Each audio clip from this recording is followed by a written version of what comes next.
Welcome back to another episode of the XRP podcast. Today, we're going to be diving into what's going on with the Clarity Act, how the banks continue to fight, and of course, we will dive into a lot that is happening around Kevin Warsh, the new Fed chair. All of that's going to be broken down. Of course, I'll have a special guest with me, Chris Giancarlo. You guys know him as Crypto Dad out there. That is the former CFTC chair that will be joining me here shortly. And getting into all of that, as I always ask of you guys, do one thing, make sure and like and subscribe here on the channel. It's one of the greatest things you can do for us as we continue to dive in, do a lot of research with our team on where the markets are heading. And obviously, regulation has been on the forefront. The key here, I think, that we are dealing with right now as clarity becomes, I think, maybe the number one topic around DC in terms of what the lawmakers are dealing with, what the lobbyists are dealing with, and of course, the administration. So this is going to be a very critical episode that hopefully will break down where we are today and possibly where we could be going. Because I think the biggest scenario that plays out for us in the next 6, 12, 18 months is all hinging on the factor of where clarity is heading. And of course, this will affect major assets. One of the biggest assets that will be affected, of course, I believe, are still going to be XRP, Ethereum, Solana, some of the bigger players out there that will have an immediate impact. And of course, we have seen and had here on the show a lot of ETFs that are continuing to drive into this, mainly because of the institutional capital interest. I think that's about to change also in Wall Street. So let's just break it all down. I want to thank our sponsor today, and that is Uphold, where you guys can earn crypto better. A lot of things happening with Uphold staking rewards. So you can stake up to 20 different cryptocurrencies and get into the reward side of things. New tokens, early access, along with full transparency. This is one of the best platforms out there to make trades on when it comes to crypto. The other thing you guys should be doing is this right here. Get the card, the XRP rewards card, which comes in the form of an Uphold debit card. And the nice thing about this, guys, is you can do this without a credit check. Also get up to 6% back on all your purchases for the first 3 months. You can get up to 10% back with a direct deposit stacked in on this. So this is one of the best values out there when it comes to a debit card where you can get into your digital assets. Make sure and check out Uphold. Use the link down below. Let them know we sent you. I want to bring in Chris Giancarlo coming in from, there he is. Nice to see you. How are you, man? Really great, Paul. Great to be with you again. Great to be back. Yeah, great to have you back. So we're going to get into, we had a chance to talk in the pre-show a little bit about what you're doing. You got to drop some more information about this book you're doing. Give me some information on that first. So my first book, Crypto Dad, The Fight for the Future of Money, was published back in 2021. It really was a narrative of my experience as commissioner and then as chairman of the CFTC. Mm-hmm. My next book is going to pick up where the first book left off. It's entitled Crypto Whisperer, The New Adventures of Crypto Dad.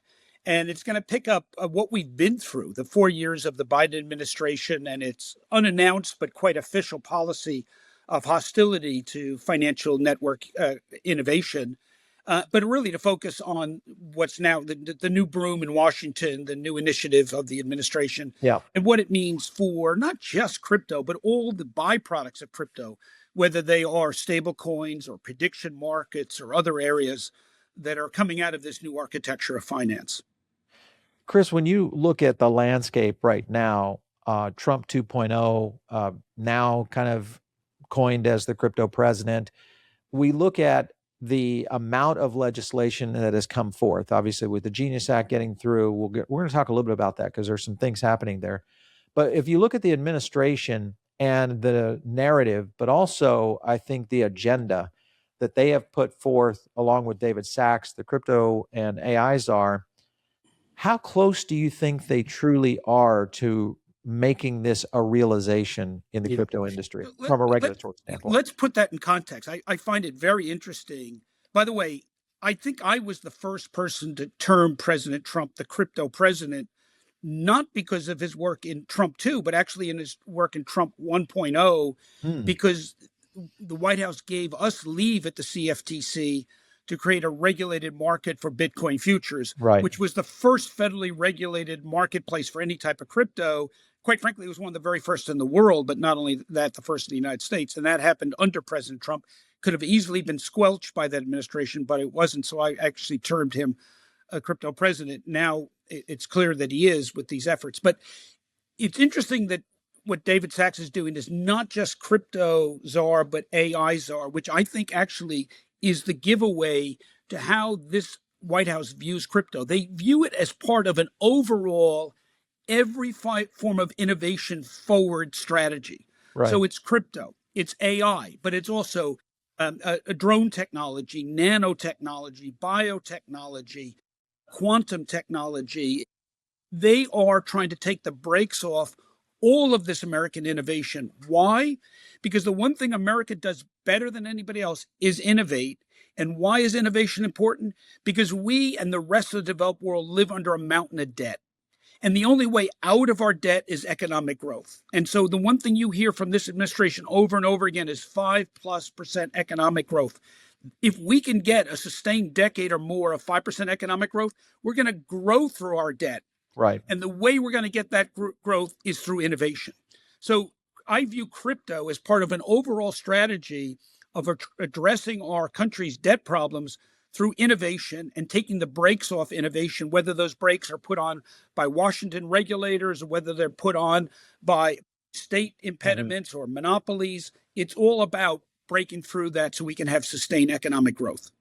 So, Chris, when you consider that, because this is one of the things we talk about and do a ton of research all the time on, and that is kind of the evolution of where crypto is heading. Because to your point, it is kind of all transacting into maybe a perfect storm where we will see the AI evolution.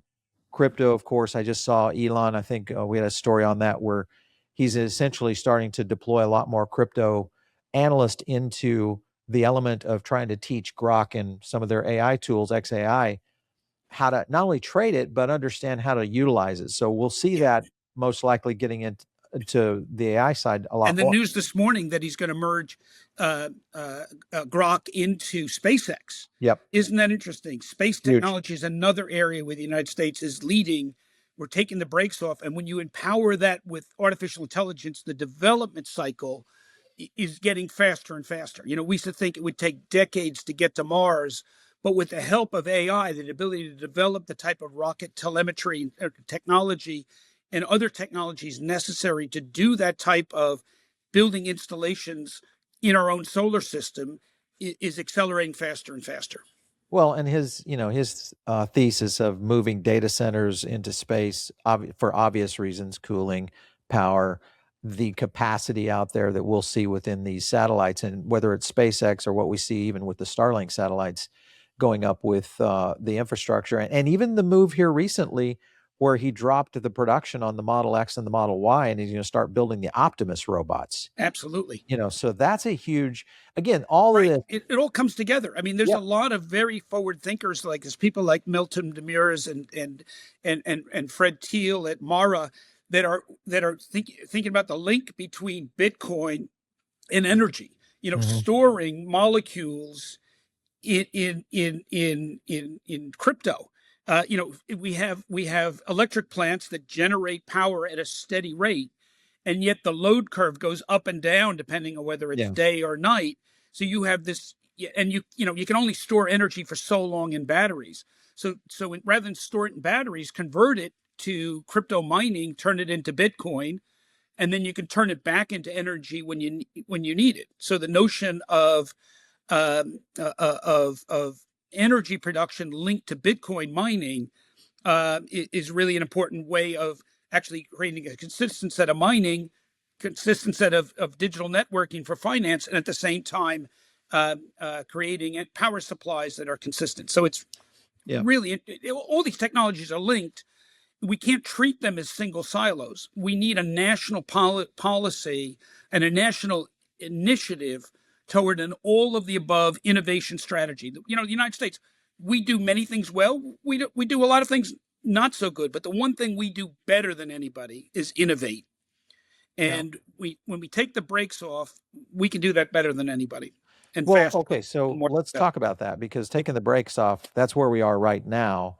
You look at the current Digital Asset Market Clarity Act that is in DC, having a ton of pushback. I'll show you guys some tweets about the meeting yesterday, but a couple of the things that you have to point out is the bright line, I think, would say delineating the SEC and the CFTC jurisdictions. So that's going to be one that will happen. You obviously know better than most how that is going to play out.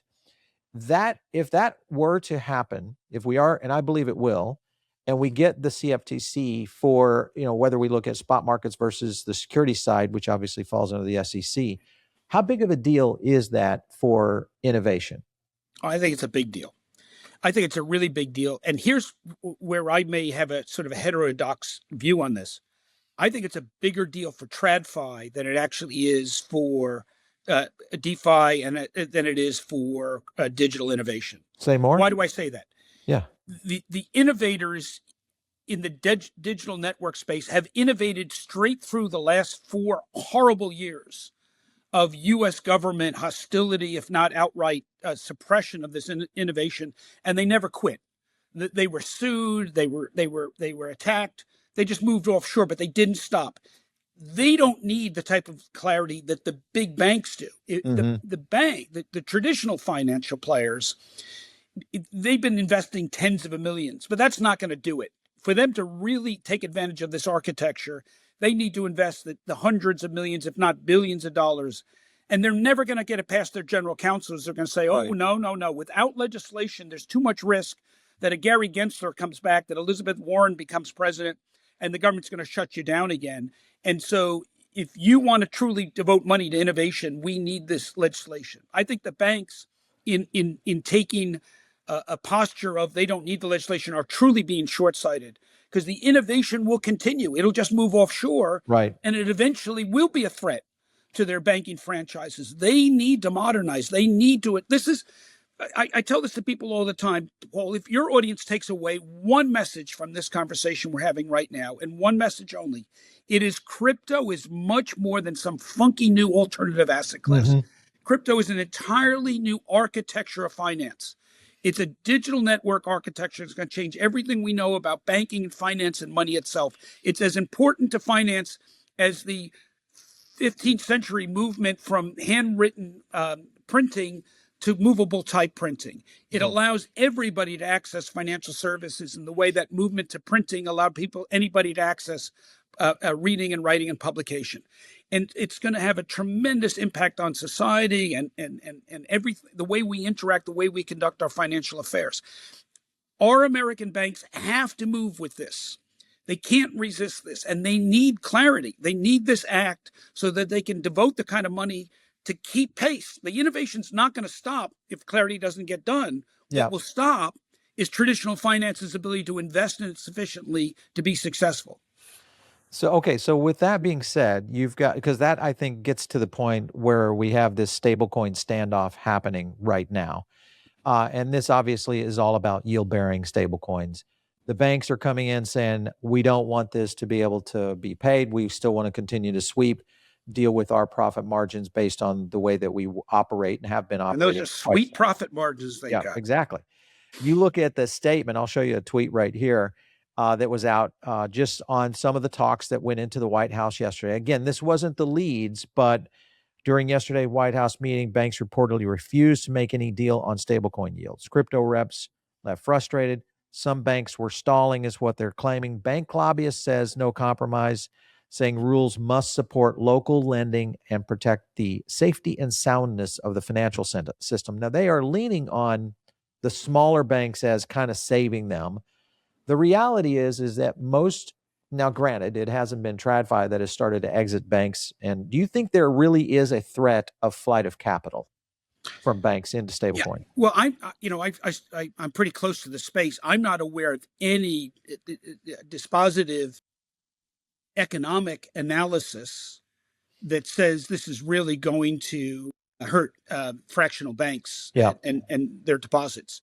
The banks haven't pointed to any. This seems to be more of political positioning than actual economics going into this. And who's looking after the consumer? I mean, the consumer could certainly do with a bit more interest on their accounts. The banks are earning 4 or 5% on their Fed deposits, and they're paying 1 or 2%. So that's a nice little um, uh, uh, uh, profit margin for banks. And what about the consumer on this? I was very disappointed to see who the banks sent to this meeting. There were no deal makers on the bank side. Right.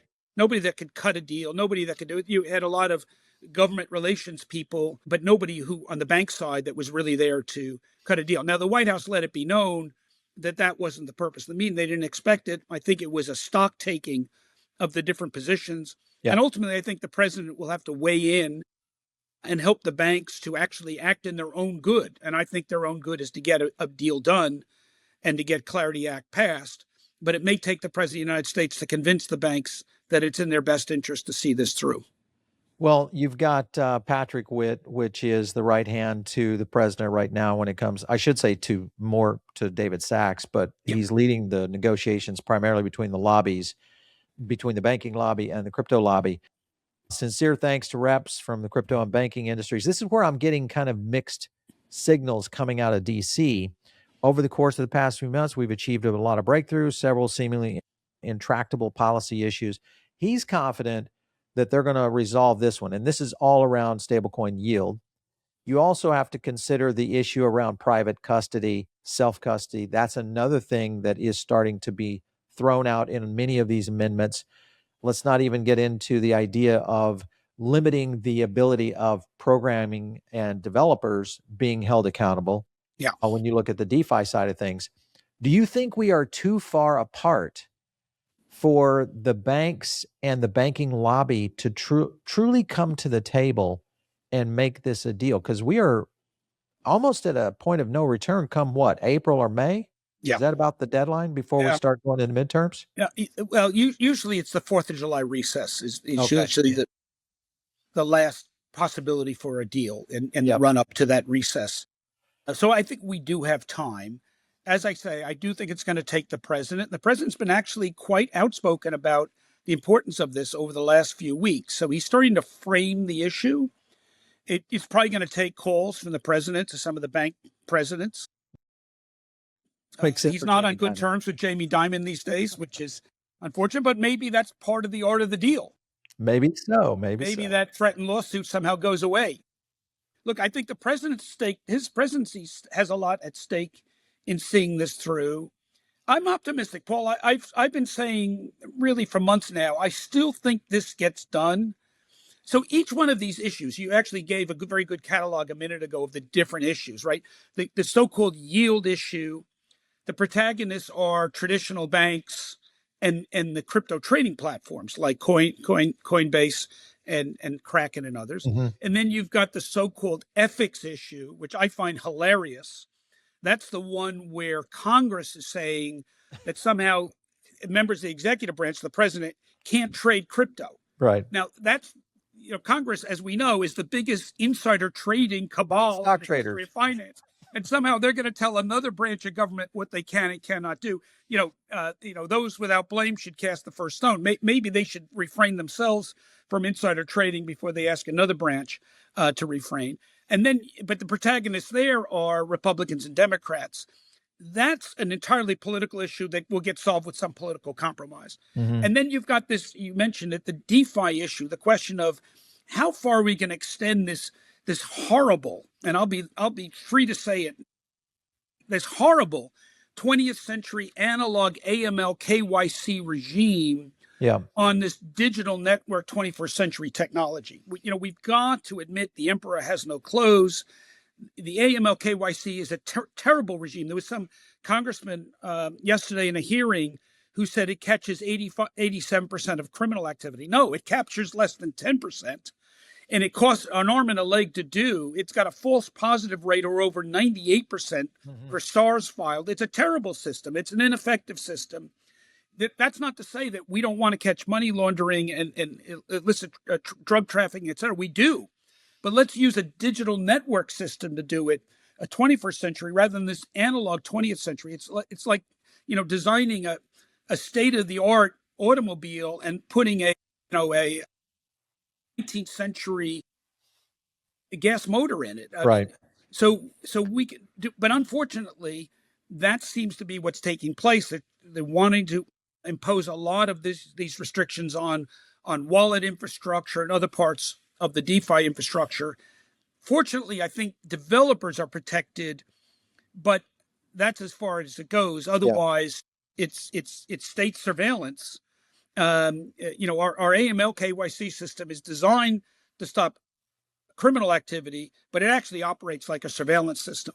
Yeah. And as a democracy, one that where we citizens enjoy a bill of rights, and one of which is the Fourth Amendment right to privacy, the notion that government can surveil our financial transactions is something that it's time for reconsideration.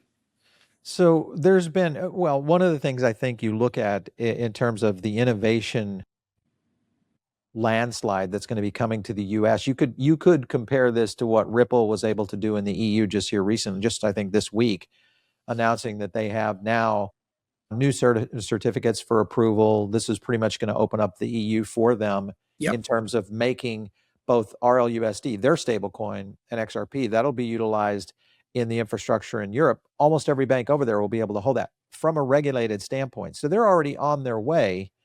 If we get this clarity, how big will that be to companies like Ripple, to the ecosystem of Ethereum, what's happening within Solana, even Bitcoin to a certain extent? How big do you think it will be for innovation? So I think it's going to be big.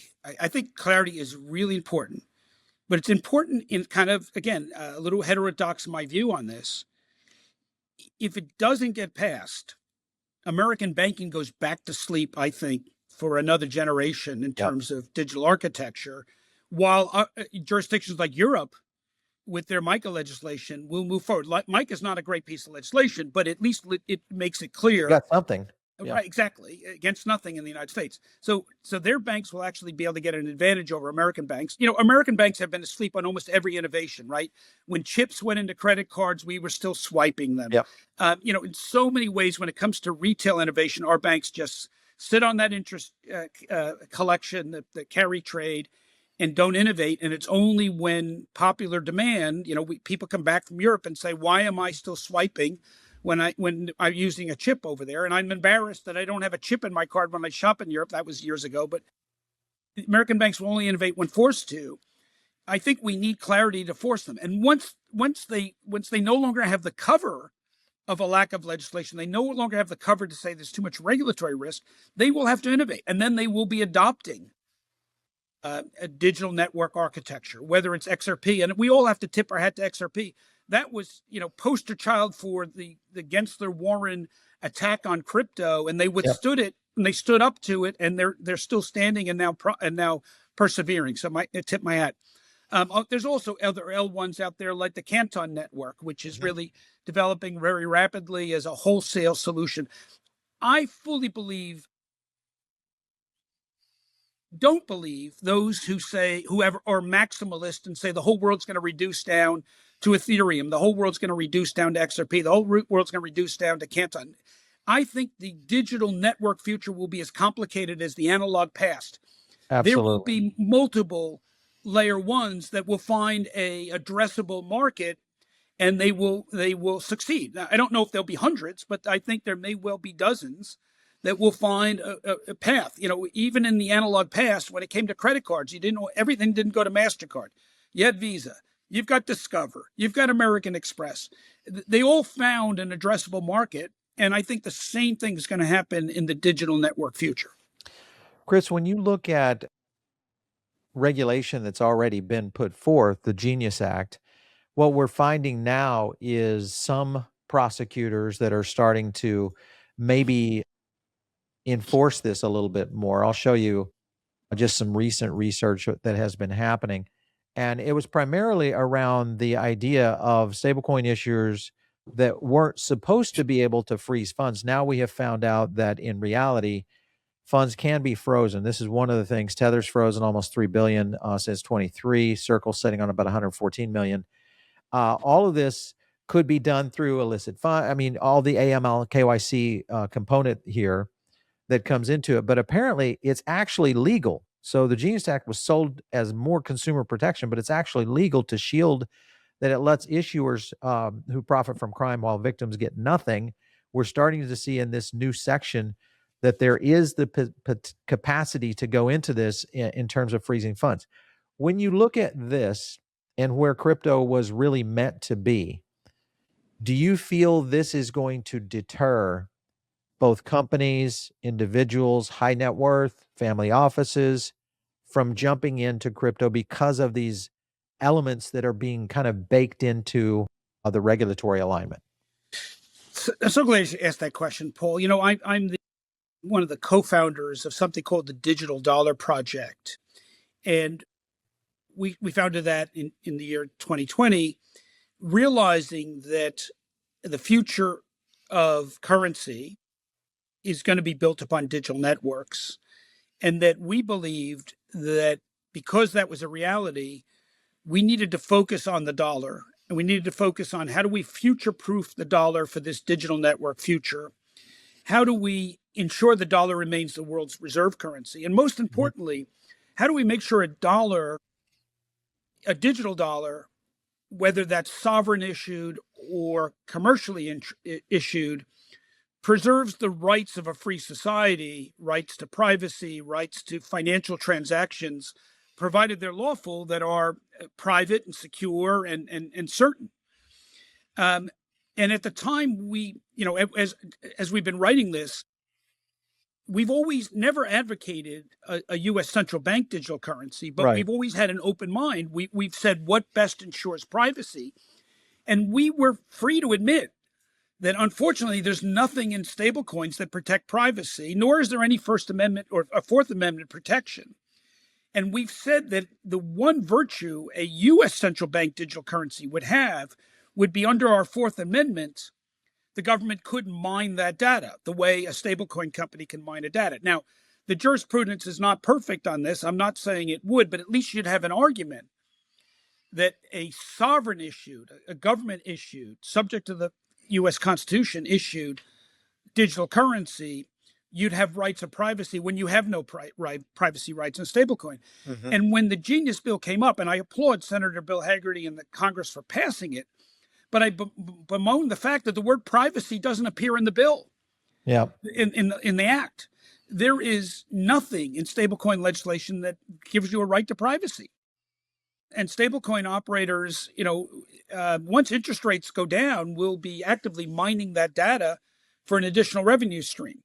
So, there's no, you know, and I was pillared by some people on the right side of the aisle saying, you know, you're speaking heresy here. We all know that a CBDC is dangerous for privacy, as if somehow stablecoins are good for privacy. Well, the fact of the matter is, as you just read, it's quite clear that our stablecoin legislation allows our government to demand surveillance, allows our government to demand controls over that. And so while I think we've advanced forward in modernizing the dollar, and I do think the right thing from a technical point of view is to allow the private sector to do the innovation. They will always do that better than the public sector.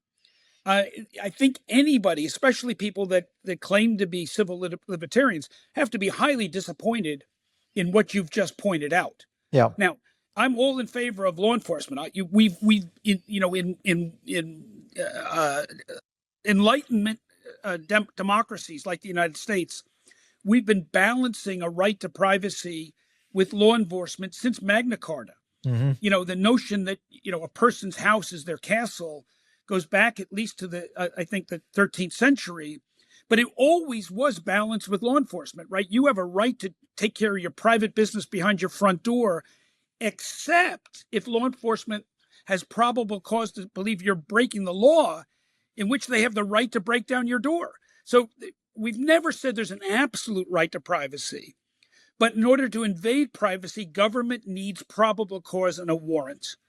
And unfortunately, where finance has gone since the passage of the Bank Secrecy Act and since 9/11 in the United States is government no longer needs a warrant. Government is surveilling our financial activity, gathering information without a warrant, not because they have probable cause that we've done something wrong, but because they want to be there in case we've done something wrong. Well, which is not what was intended in our original rights of free men and women. Well, yeah, you almost get into pre-crime, Yeah, which, pre-crime. which is Surveillance where you're going to people have done. AI integrating more and more into that, saying that this is a subject that might end up doing something wrong in the future. Might, keyword. We used to have a divide for citizens and non-citizens, that for Yeah. non-citizens, government could gather information, but for citizens, the notion of a warrant. But unfortunately, that is so eroded right now. And as you just read, government is not only surveilling, government is now telling stablecoin companies when to seize and when to Yep. stop transactions, which is not the ethos of the digital asset, what I call the Internet of Value. Chris, will this push more and more people offshore? Do we see privacy coins becoming much more popular? Because I think a lot of people don't even know privacy coins exist. They wouldn't know what Zcash is from, Tesla. Right. If people start to discover that these privacy coins are actually a different mechanism, do you feel that we will see a lot of the libertarians or maybe even just everyday Americans starting to go this direction? I think it's a great question, Paul. Unfortunately, the biggest draw will be people that have something illegitimate to hide. For sure. Right. And we do need more rank and file people. I think we've got to get back to a society that values privacy for privacy's sake. I mean, I hear too many politicians and public figures saying, well, if you want to do things private, you must have something to hide. No, Yep. we all have a right to privacy. Yeah. For whatever reason.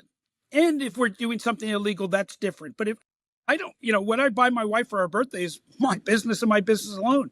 I mean, government should not have the right to surveil activity simply because they want to know what we're up to. Exactly. Yeah. Well, and I think the key here will be if once we see this go through, and I think a lot of this will play out over the next 5 years in terms of lawsuits, all sorts of things becoming, very public, especially with social media. We could see maybe some movement here that I think would move in that direction. But the cool thing is that I think the industry will open up to the whole idea of where privacy, and we may even see some layer ones really starting to go this direction. Well, I hope you're right. I must say I'm on this. I'm usually very optimistic. I'm a glass full all the time view, but we're a generation that has become immune to surveillance. We make a big deal of government surveillance, and yet we give all our data away to Facebook and to YouTube and Amazon, and we don't get too worked up over it. And it's a shame. I think it's an erosion of the democratic ethos of every person as a free, fully articulated and autonomous individual, and we're too at peace with group surveillance. And I think that doesn't bode well for democracy in the long run. Yeah, for sure. Gosh, we could go forever on that one, but I do want to talk about Kevin Warsh. Yeah. Because this is a new era. Some people would say that it's a hawkish era that we have just entered. I want your opinion. When you look at kind of the Warsh paradox, so to speak, the pro-crypto side he's talked about before, but at the same time, he is also on the monetary side somewhat hawkish, or at least has been in the past. Yeah. Do you think this translates into his future decisions? Yeah. So I had the pleasure of working with Kevin Warsh over the years, especially on a paper put forward by the Hoover Institute in 2022 on digital currency. And maybe we can put the site to that up in your chat for listeners. I think they might find it interesting. It'll reflect a lot of thinking. It's 4 years old, but I think actually still quite relevant today. And I found working with Kevin to be a great pleasure. Actually, I'll come back to digital currency in a second, because I want to actually say that I really support his hawkish views on dollar strength and curbing the debasement of the dollar that's been taking place. I think the greatest threat to the United States' our American way of life and our economy and our savings is the continued debasement of the dollar. If Kevin Warsh stands for one thing and one thing only, and that is to stop some of the money printing, that will be all by itself probably the hugest accomplishment can be done. And so I'm very supportive of him in that regard. If you read the paper that I just cited by Hoover Institute, if you read Kevin Warsh's, I also think it was 2022 op-ed in the Wall Street Journal, he's very pro moving the dollar from an analog instrument to a digital networked instrument. Again, I think very positive for the future of the dollar. He's open-minded as to the role of sovereign and private sector issuance. He believes that there's a role for both the sovereign and the private sector issuance. And I don't think he's wrong on that. Look, I think the most important thing Congress can do with regard to the dollar is declare the dollar an asset owned by the United States. Like any good trademark, think of a trademark like McDonald's or Nike, they're known around the world. But the most well-known trademark around the world is the dollar. And yet we, the United States, have never said it's ours and ours only. And if you want to license it, here are the terms that go with that licensure.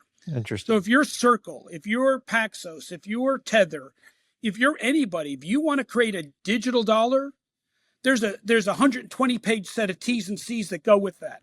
Yeah. And one of those T's and C's is the privacy of users.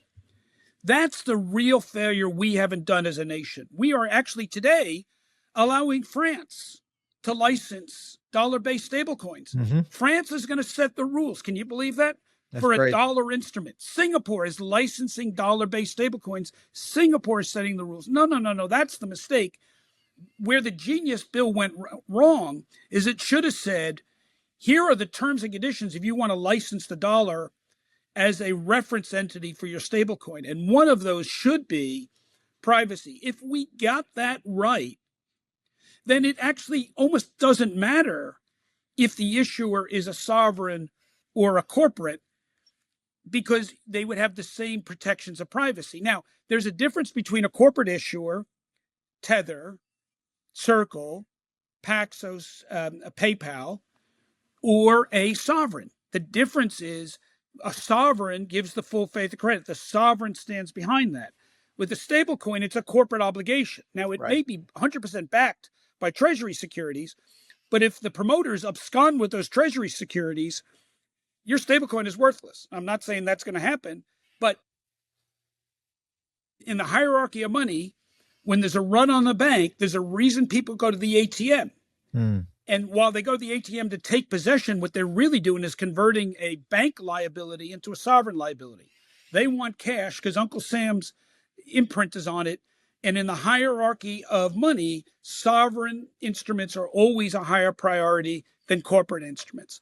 And so I can envision a world where you can have sovereign digital money alongside corporate digital money, and corporate digital money will have the cooler apps. It will have all kinds of distribution capability, but you still have sovereign money backing it. And let me give you another case why, and as Kevin Warsh points out in his Wall Street Journal article, a wholesale, so-called wholesale digital makes sense. In a digital network future, where you've got, let's say, 20 different stablecoins from a Tether to a Circle to a one issued by Target stores or Sam's Club, even if they have the exact same holdings of Treasury securities, they're going to have different convertibility. One may be convertible on 24 hours, one may be 3 days, or redemption is what I meant to say. They may have limited convertibility into other stablecoins. Some may come with only cool apps that only work on that one stablecoin, don't work on other, calculators or interest assessment things. They may have different liquidity. Tether's got enormous liquidity. Right. The Sam's Club digital dollar may have very little liquidity. And so all these differences will get worked out in a marketplace. What will develop, I expect, will be foreign exchange-like markets for dollar-based stablecoins, where little shavings of a penny will be a difference, but the market will work them out. Well, once that happens, what becomes your reference entity? Are they referenced down to treasuries, or are they referenced to the dollar itself? And what is the dollar if you don't have a wholesale digital dollar? So I think what I'm saying about Kevin Warsh is, unlike these, I think, fairly narrow and shallow debates that say CBDC bad, stablecoins good for privacy, which really haven't gone beyond looking at the fact that the Genius Act provides no privacy for stablecoins.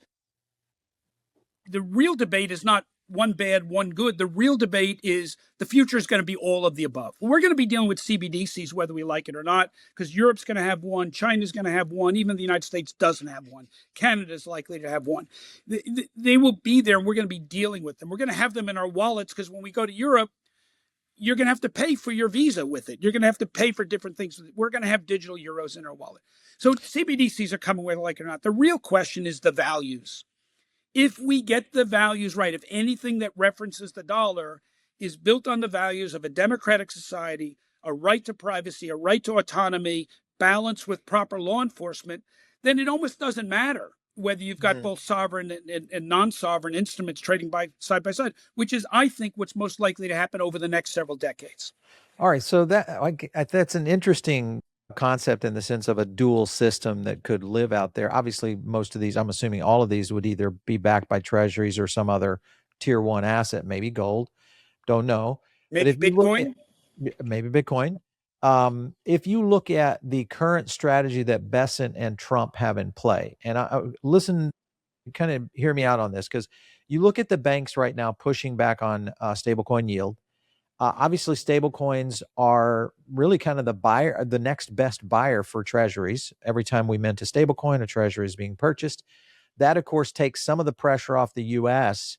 to sell treasuries to sovereign nations like China, right, Japan, and so on, where we've already started to see that unwind. Yep. And the likelihood with Trump's new strategy of becoming more hemispherical in terms of nature, if you look at the Monroe Doctrine, is almost lining up with what he's trying to do. Yep.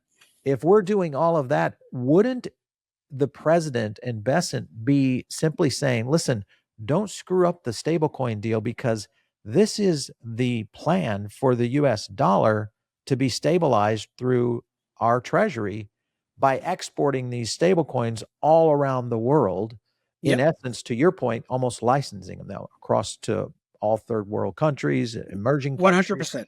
Okay. Stable coins have gone from a means to speculate in crypto. They were the entry point to get into crypto speculation, to be going more broadly to becoming the carnival ticket to go into the metaverse and not just speculate, but buy NFTs, others.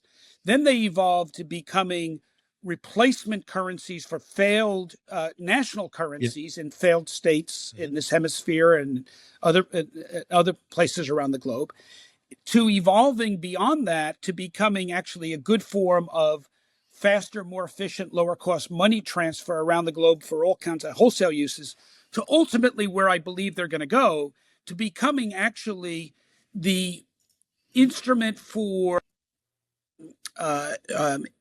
internet commerce in the future, and AI transactions, all kinds of transactions for agentic AI transactions. Yeah. We're going to program our money to take the day-to-day need to transfer money out of the equation and make it automatic. I'm just going to walk into Starbucks and walk out with a coffee, and the payment will be taken care of. I'm going to read an article. You just post an article.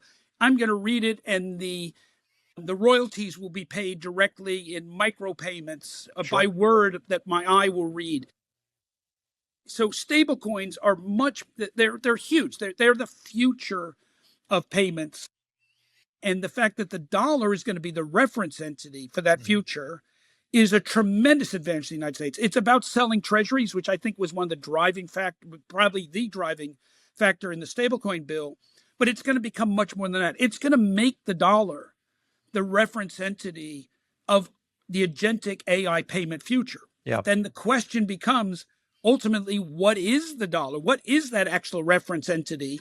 Because I think you're actually going to find that the different networks are going to trade at different discounts and premiums. And we're going to ultimately need this is the one that the U.S. government stands behind. Well, and I'm showing the article here, Elon XAI starting to hire crypto experts for AI trading. Back to your point is that, and this is something we talk about on the channels a lot, is that the evolution of agentic AI, micropayments, and eventually all payments will be engineered and orchestrated through most of the AI structure, especially as we get into trading elements, which will be the first kind of low-hanging fruit, to your point. But I guess the point I'm getting at here, when you look at the whole issue of where Xi Jinping, he put out a statement, hey, the digital yuan is happy to be the reserve currency of the world. I just don't understand why Trump is not putting more pressure on the banks to get this done. I think he will.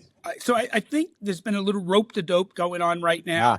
Okay. So I think calling him to the White House was the first step. I think the pressure is going to ramp up. I think there was, to my mind, there was a little bit of disrespect shown by the banks, by the relatively non-negotiation posture, the unwillingness to send real deal makers to a White House that focuses on deal makers. And a White House is going to recognize that for what it was, which is they weren't ready to deal. And I think the time will come. Now, I hope, I obviously, I don't want to assume with the White House, but knowing this White House, I don't think they're going to tolerate for very long an unwillingness to engage in something that they view as essential to winning the midterms. Yep, for sure. Okay, so last thing I want to hit on here, because I don't know if I got an answer on what is Warsh good for risk assets. If you look at a Fed chair who loves Bitcoin and digital assets, but is over here on the monetary side saying, well, we're not really going to work with QE. We're going to shrink our balance sheet.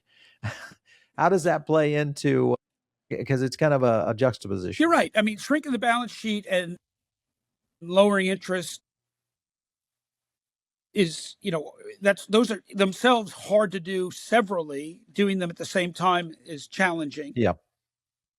He's got a big task. I mean, look, I like Jay Powell a lot. We were colleagues when I served in government and worked very closely together. He's also a great guitar player, by the way, and I'm a guitar player. We had some know that. Oh yeah, we had some fun jam sessions. Wow. And Jay's a fine public servant.